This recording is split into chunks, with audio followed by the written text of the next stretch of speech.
कि जानते हैं कि आज बिहार बेसबॉल एसोसिएशन का एनुअल जनरल मीटिंग कम इलेक्शन था जो अभी अभी संपन्न हुआ, जो वरीय पटना उच्च न्यायालय के वरीय अधिवक्ता उमा शंकर जी के रिटर्निंग ऑफिसर के नेतृत्व में इलेक्शन और एनुअल जनरल मीटिंग को संपन्न किया गया।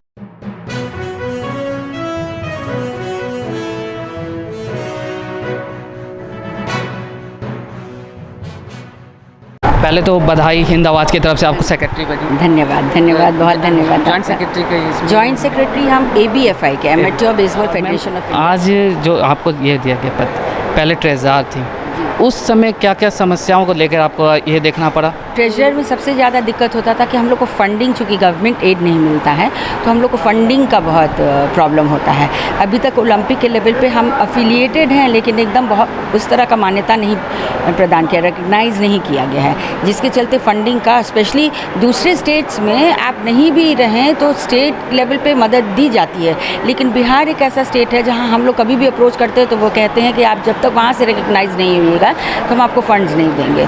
तो ये फंडिंग का प्रॉब्लम हमको हमेशा फेस करना पड़ता है, टीम भेजने में या कुछ ऐसे बहुत से स्पॉन्सरर्स हैं जो आगे बढ़कर हमारी मदद करते हैं। अब तो नई जवाबदेही मिल गई, अब क्या नई रूपरेखा तैयार की जाएगी? अब क्या नई रूपरेखा प्लेयर्स को लेकर? प्लेयर्स को लेकर जैसे अब हम सोचें कि जितने भी यूनिवर्सिटी के ग्राउंड है, वैसे पहले भी अप्रोच किए हैं, लेकिन यूनिवर्सिटी लेवल पे भी और डिस्ट्रिक्ट लेवल पे भी अब जहाँ जहाँ हम लोग को ग्राउंड्स अवेलेबल होगा, यदि मान लीजिए पटना में नहीं हो सका तो दूसरे डिस्ट्रिक्ट में भी हम लोग ये डिस्ट्रिक्ट लेवल पे लीग्स करवा कर और इस तरह से इस गेम को और आगे बढ़ाने की सोच रहे हैं, ग्रास रूट लेवल तक ले जाने की सोच रहे हैं। अच्छा, जैसे कि यहाँ अभी बिहार में कई नेशनल प्लेयर्स भी बने, अपने मेहनत से इंटरनेशनल प्लेयर्स भी बने जो मौजूद हैं यहाँ ग्राउंड में हैं, हमेशा ये स्पॉन्सर्स के इसमें रह गए, तो इनके साथ ये भी दिक्कत, आज इनके जॉब में भी दिक्कतें आ रही हैं, इनको जो सरकारी जॉब के लिए भी ये करना होता है। इसके लिए अब आगे एसोसिएशन क्या पहल करे? इसके लिए एसोसिएशन है सो वो लीगल स्टेप्स भी लेने जा रही है। हम अभी एक वकील भी हायर किए हैं जो पेपर्स वगैरह, डॉक्यूमेंट्स वगैरह लेकर इसके लिए तैयार हो गए हैं कि जिस ग्राउंड पर गवर्नमेंट है सो नहीं दे रही है, तो कहीं कहीं पर है कि किसी गेम को उन लोग वैसा लूपहोल्स रहने के, वैसा लैप्सेस रहने के बावजूद भी उनको रिक्रूट कर लिया है, उनको बहाली कर ली गई है और हमारे प्लेयर्स का नहीं किया गया है, तो हम लोग उसके लिए फ़ाइट करने के लिए भी तैयार हैं। जैसा कि अभी आपने भी कहा कि हमारे हस्बैंड स्पोर्ट्स से जुड़े हुए हैं और बेसबॉल से, तो बिहार में एक ये परिवारवाद का ये जो चला है, इसको कैसे झेले ये करेंगे?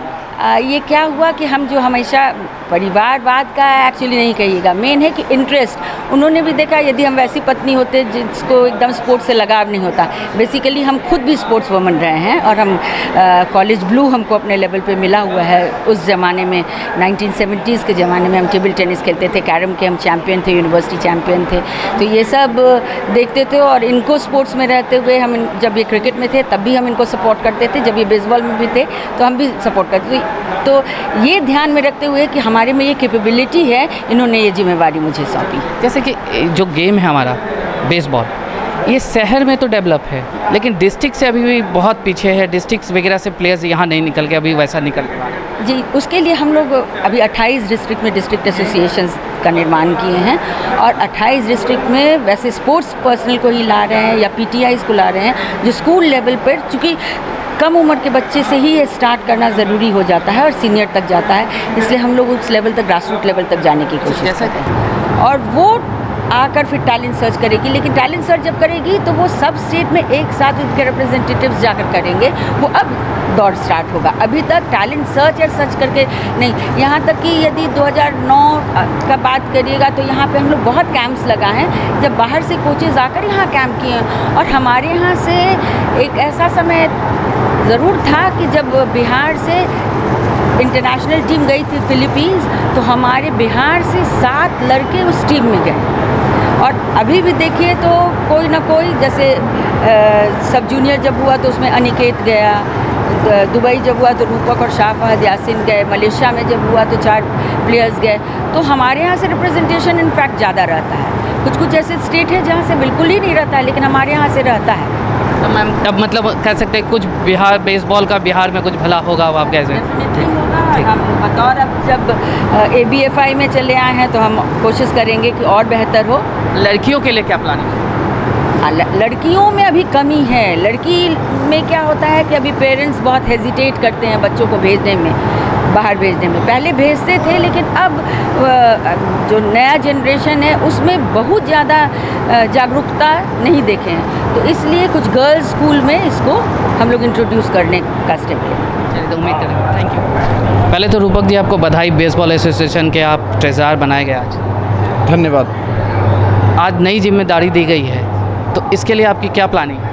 देखिए, प्लानिंग कुछ नहीं है, बस यही है कि जैसे जब मैं खेल रहा था तो मैदान पे कर रहा था, अब मुझे मैदान के बाहर की जो जिम्मेदारी दी गई है मैं उस पर खरे उतरना चाहूँगा। और हमारे जो भी अभिभावक हैं, जैसे श्री अजय नारायण शर्मा जो फाउंडर सेक्रेटरी हैं, और मधु शर्मा, और हमारे प्रेसिडेंट दलजीत खन्ना, और हमारे साथी जो भी हैं, मैं उनके जो भी मुझे दायित्व दिया गया है मैं उस पर 100% खरा उतरना चाहूँगा। अच्छा, जैसे कि अभी आप जो पहले ट्रेजरर थी, जो अभी ऑनरेबल सेक्रेटरी बनाई गई, उन्होंने कहा कि उस समय हमारा मुख्य ये था कि कैसे हम खिलाड़ियों के लिए धनोपार्जन कराकर कैसे उनकी सारी सुविधाओं को देखें ताकि उनको कोई नुकसान, चाहे वो कैंप के लिए हो, चाहे टीम जानी हो, नहीं हो। तो आपके द्वारा अब क्या उनके लिए प्लानिंग हो?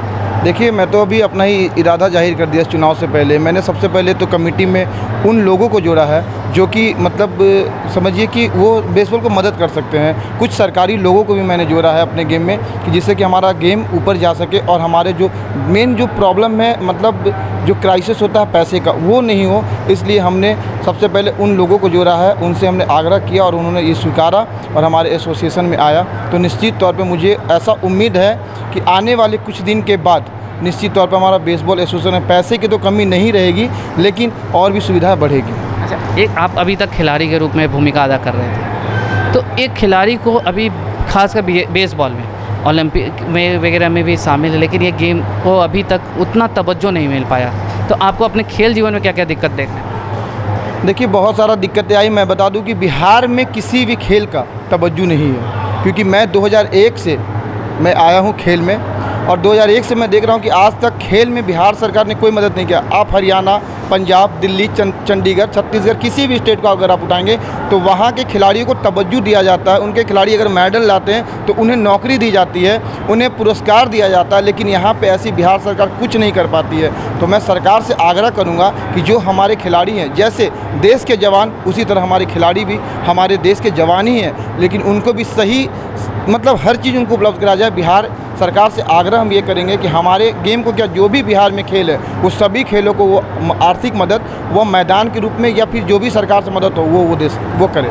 अभी कोरोना का काल है, सब गेम लगभग जो मतलब यहाँ जिसके बिहार सरकार तवज्जो भी दे रही है वो भी खत्म है, तो ऐसे में बेसबॉल अपनी क्या भूमिका अदा करेगा? कैसे इस गेम को जिंदा फिर से करने की कोशिश करें? देखिए, बेसबॉल तो जिंदा है ही, लेकिन बिहार में तो मैं पहले ही बताया कि कोई भी खेल जिंदा नहीं है अगर वैसे देखा जाए तो। लेकिन 1984 से ये गेम है। बहुत सारे ऐसे हमारे क्रिकेटर, रणजी ट्रॉफी प्लेयर, बहुत सारे ऐसे सीनियर खिलाड़ी जो कि बेसबॉल में अपने हाथ आजमा चुके हैं। हमारे ऐसे बहुत सारे सीनियर खिलाड़ी हैं जो कि मतलब 24-25 नेशनल खेल चुके हैं, लेकिन उन्हें सरकार से नौकरी के लिए मतलब तलाशना पड़ रहा है, उनका दरवाज़ा खटखटाना पड़ रहा है सरकार को, लेकिन सरकार फिर भी इस बात को नहीं सुन रही कि 24-25 नेशनल बहुत बड़ी उपलब्धि है। और ऐसे हमारे बेसबॉल में कम से कम 10 से 12 प्लेयर हैं जिनको नौकरी अभी तक नहीं मिली है, और वो दरवाज़ा खटखटा रहे हैं और अपने जीने के लिए किसी तरह जीने खाने का अपना मतलब उपाय कर रहे हैं। तो आप इसमें मतलब अब आप कह सकते हैं कि आप अब इसकी लड़ाई रखेंगे, रोज़गार के लिए भी सरकार का अगर दरवाजे तक पहुंचना हो तो बेसबॉल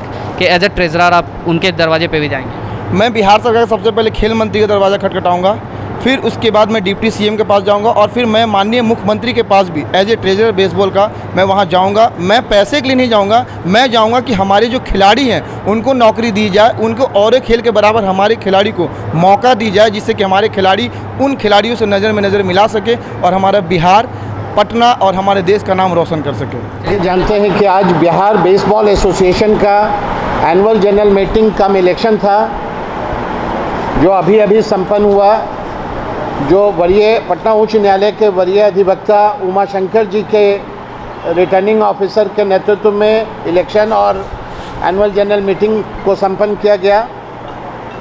हमारे बीच श्री अजय नारायण शर्मा जी, जो बिहार के खेल के जगत के एक बहुत बड़े सितारे हैं, वो उपस्थित हैं। बिहार बेसबॉल एसोसिएशन की joint secretary Mrs Madhu Sharma और हमारे तमाम ऑफिस बेरर्स हमारे साथ उपस्थित हैं। तो आज जो ये संवाददाता सम्मेलन आयोजित किया गया है, इसका विशेष आयोजन ये है कि जो नए पदाधिकारी हैं उनसे आपका परिचय कराना।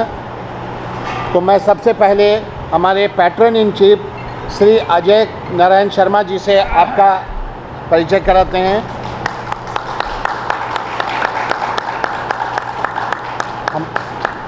हमारे पैट्रन जितेंद्र कुमार सिंह जो अभी हमारे बीच आज शायद नहीं उपस्थित हो पाए हैं। My self Diljit Khanna, president of Bihar all Bihar baseball association. हमारे vice president Jitendra Kumar Sharma ji, Shri Sanjay Kumar ji vice president, Shri Ranjit Kumar Singh, Shri Gaurav Singh, हमारे honorary secretary Mrs Madhu Sharma, treasurer Shri रूपक Kumar, joint secretary mister Om Prakash, mister Rajshekhar और joint secretary mister Rajkumar Singh,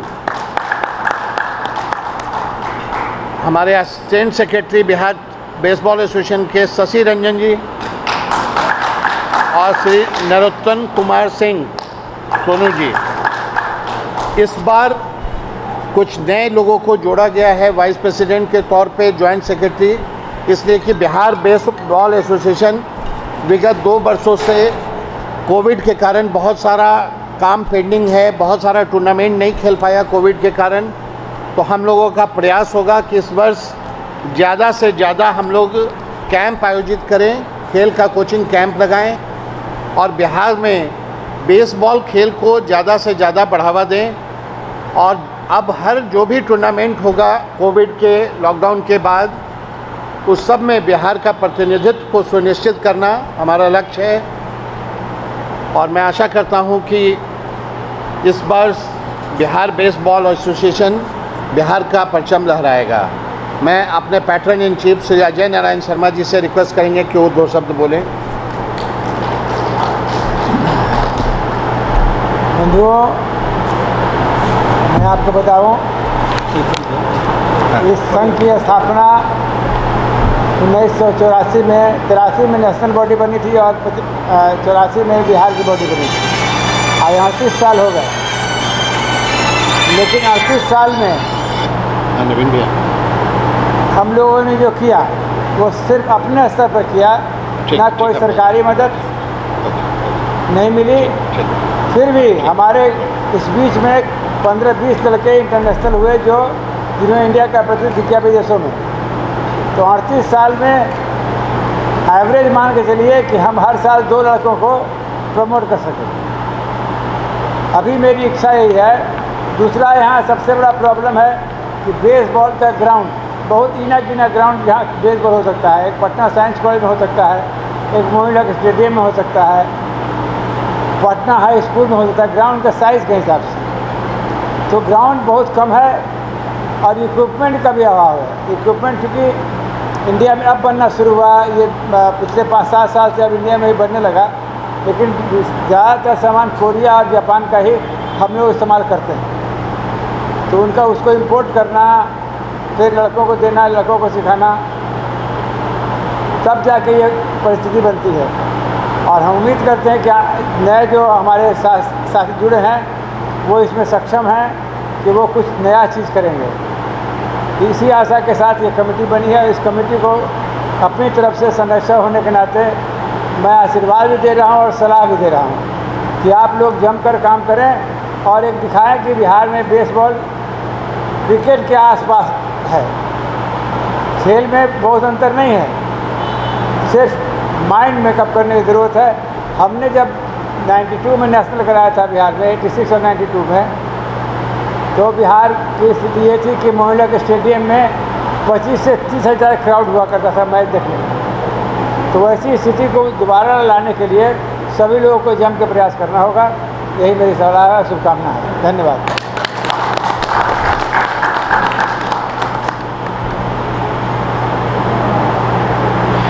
अब मैं अपने honorary secretary Mrs Madhu Sharma को रिक्वेस्ट करूंगा कि वो भी 2 शब्द बोलें।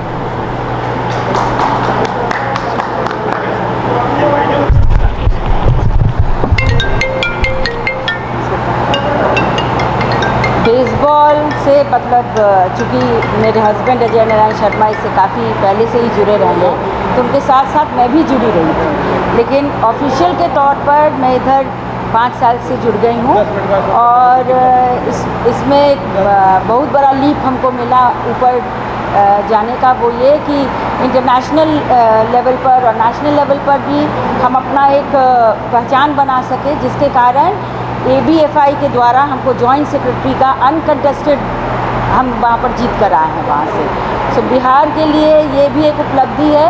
और साथ साथ हम हमेशा कोशिश करते हैं कि कैंप लगाकर, ग्राउंड की कमी होने के बावजूद हम लोग को कभी कभी ग्राउंड नहीं मिलता है, बहुत रिक्वेस्ट करने के बाद, तब हम लोग गांधी मैदान में भी कैंप लगाकर और एकदम हमेशा कोशिश करते हैं कि टीम को आगे बढ़ाएं।